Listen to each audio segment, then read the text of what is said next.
O ayan mga kababayan, nananawagan si BBM na yung mga Pilipino ay magtipid muna.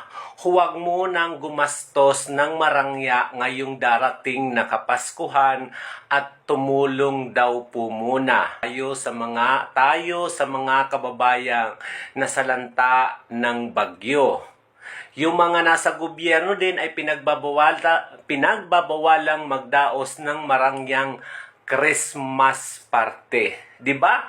Na-realize ng bangag na ito, ay, Ginoo kabugo oy.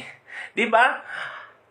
Nung mga nakaraang buwan, gumasos kayo ng 50 million sa duran-duran at nag-ikot kayo kung saan-saan kayo gumastos ng pera ng taong bayan. Hindi kayo nagtipid. 'Di ba? Gumastos nga kayo ng sona ng 20 million. Pero ngayon, yung mga Pilipino kailangan magtipid dahil kailangan ng tulong ng bayan. Hindi pa ba sapat yung pagbibigay ng tax ng taong bayan na hindi nyo ginastos ng maayos? Hindi pa ba sapat yun? Tapos ngayon gusto nyong magtipid ang mga sambayanang Pilipino para makatulong sa kapwa Pilipino. Tama nga naman yun.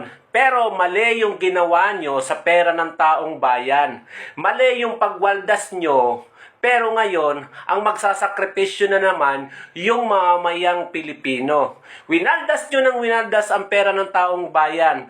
Tapos ngayon, na dumarating na tayo sa pangangailangan, ang mga Pilipino ang kailangang mag-adjust. Samantala, itong mga Pilipinong ito nagbayad ng tamang buwis, nagbayad kung ano dapat ang remittances o bawas sa mga sahod nila.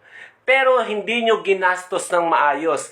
Ngayon na walang tumutulong sa Pilipinas mula sa international, nagmamakaawa ka. Nagmamakaawa ang gobyernong ito na ang mga Pilipino ay dapat magtipid muna at huwag gumastos ng marangya.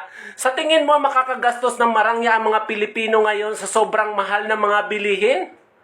'Di ba?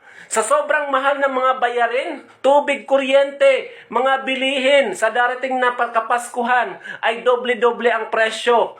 Sa tingin mo may matitipid at may maitutulong din sa kapwa Pilipino? Hindi. Sapat na sapat yung ibinabayad ng mga Pilipino sa pamamagitan ng tax pay, pero winaldas nyo sa kung ano-ano. Bakit hindi mo pahinto ang Quadcom na yan? At ang pondo dyan ay ilaan mo na lang muna sa calamity fund. I-transfer, total presidente ka, magagawan mo ng paraan yan.